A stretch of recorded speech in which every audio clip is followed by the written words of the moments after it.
Hello everyone, কেমন আছো সবাই? আশা করি খুব ভালোই আছো। তো চলো আজকে তোমাদের একটা পনিরের প্রিপারেশন করে দেখাই। এটা যারা আমিষ খান না তাদের জন্য খুব ভালো। এটা নিরামিষ পনির করব। আর এটা রুটি, লুচি, পরোটা, ভাত সবের সঙ্গেই যাবে। নিরামিষ দিনে এটা তোমরা রুটি লুচির সঙ্গে খেতে পারবে। এটা নাম দিয়েছি আমি পনির কোপ্তা কারি। তো চলো তার জন্য কী কী লাগছে তোমাদেরকে দেখিয়ে দিই। এর জন্য আমি নিয়েছি গ্রেট করা পনির, আর এখানে একটা মিডিয়াম সাইজের আলু সেদ্ধ করে গ্রেট করে নিয়েছি। আর এখানে একটা মশলা করে রেখেছি, সেটা হলো একটু আদা, 2-3টে এলাচ, একটু দারচিনি বেটে নিয়েছি। তার সঙ্গে হাফ চামচ জিরে গুঁড়ো, হাফ চামচ ধনে গুঁড়ো ও হাফ চামচ লঙ্কা গুঁড়ো আর একটু সামান্য হলুদ মিশিয়ে এটা রেডি করে রেখেছি। আর এখানে আছে 4-5টা কাজু বাদাম আমি পেস্ট করে জলে গুলে রেখেছি। আর ফোড়নের জন্য লাগছে এখানে দারচিনি, এলাচ, লবঙ্গ, একটা শুকনো লঙ্কা আর একটা তেজপাতা। তো চলো আমি প্রিপারেশনটা শুরু করে দিই। তো আমি পনিরগুলো নিয়ে নিচ্ছি। গ্রেট করা পনিরটা নিয়ে নিলাম। এবার আলুটা নিচ্ছি এর সঙ্গে। এবার একটু আদা বাটা নিয়েছি, এটা দিয়ে দেবো আদা বাটাটা। অল্প একটু জিরে গুঁড়ো নিচ্ছি, খুব বেশি দরকার নেই, অল্প একটু নেবেন।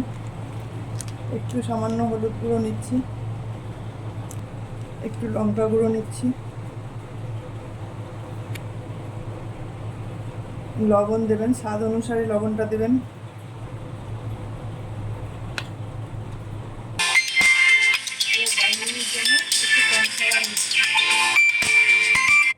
না থাকলে এই অবস্থা।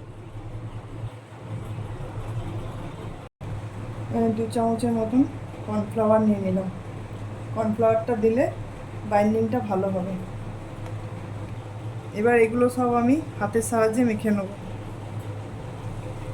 এখানে তো হাত ব্যবহার করতেই হবে, নাহলে ভালো করে মাখা হবে না। এটা ভালো করে মাখতে হবে। তো বন্ধুরা, এই যে আমি কোপ্তার আকারে এগুলো সব গড়ে নিয়েছি।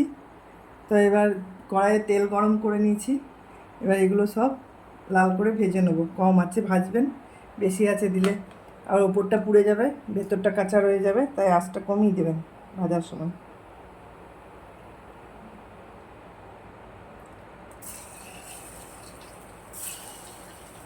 ডুবো তেলে ভেজে নিচ্ছি।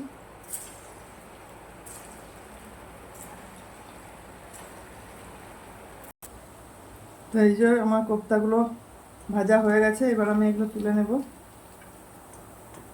আমি এই কোপ্তাগুলো সব সাদা তেলেই ভাজছি, কিন্তু রান্নাটা পুরোটা করব আমি সর্ষের তেলে। কোপ্তাগুলো ভেজে নিয়ে আমি তেলটা কমিয়ে নেবো, সর্ষের তেল দিয়ে দেবো। তারপর তেলটা ঢেলে নিয়ে আরও কটা কোপ্তা আছে সেগুলো একবারে ভেজে নিই।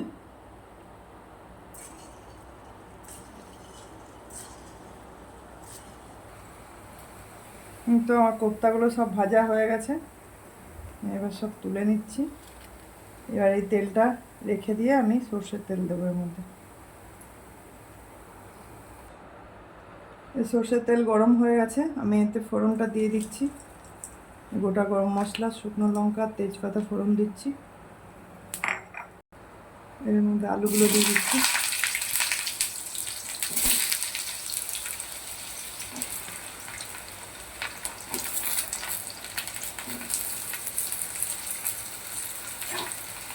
আলুগুলো একটু ভেজে নেব।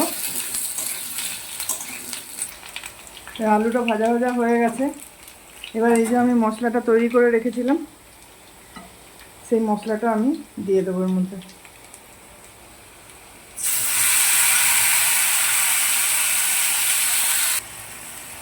এবার নুন দেবো, স্বাদ অনুসারে নুনটা দেবেন। আর এই মশলাটার মধ্যে তো আগেই বলে দিচ্ছি আপনাদেরকে কী কী আছে, আর একবার বলে দিচ্ছি। এটার মধ্যে আছে আদা, কাঁচা লঙ্কা, গোটা গরম মশলা, 2টো এলাচ, একটু দারচিনি নিয়েছি গোটা গরম মশলার মধ্যে, আর একটু জিরে গুঁড়ো, একটু ধনে গুঁড়ো আর একটু লঙ্কার গুঁড়ো। এগুলো সব একসঙ্গে মিক্সড করে রেখেছিলাম। মশলাটা আমি ভালো করে কষিয়ে নেব।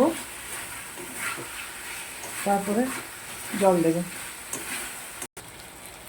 মশলাটা অনেকটা কষা হয়ে এসছে, এবার আমি কাজু বাদাম বাটাটা দিয়ে দেবো।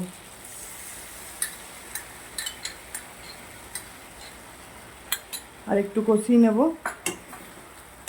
কাজুটা দিয়ে। যারা আলু পছন্দ করেন না তারা আলু দেবেন না, শুধু মশলাটা কষিয়েই কোপ্তা জল দিয়ে জলটা ফুটে উঠলে কোপ্তাটা দিয়ে দেবেন।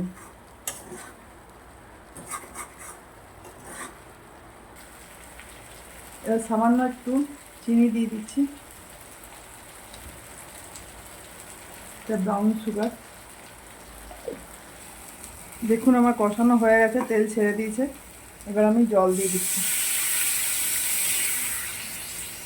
কাজুটা মশলাটা অনেকটা কষানো হয়ে গেলে তারপরেই দেবেন, নাহলে কাজু দিয়ে দিলে আর মশলাটা কষাতে পারবেন না, ধরে ধরে যাবে।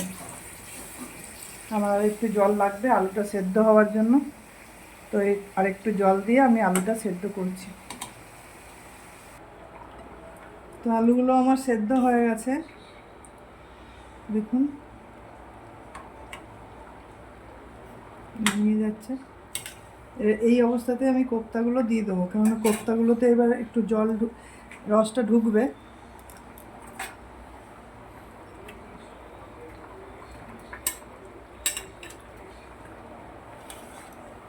কোপ্তাগুলো একটু ফুটবে, তাহলে গ্রেভিটা টেনে নেবে।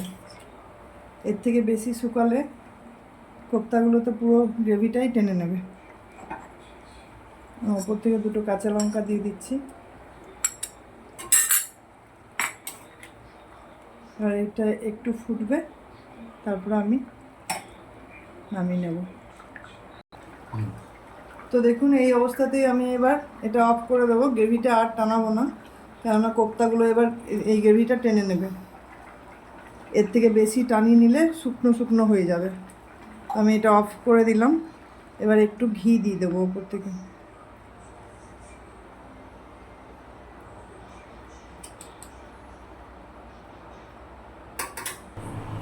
তো বন্ধুরা, এই যে আমার নিরামিষ পনির কোপ্তা কারি রেডি। তো আপনারা একবার হলেও এটা বানিয়ে দেখবেন বাড়িতে, খুবই টেস্টি হয় খেতে। তো আর আমাকে বানানোর পর আমাকে কমেন্ট করে জানাবেন কেমন হয়েছে আপনাদের কোপ্তা কারি। তো চলো আজকের মতন টাটা।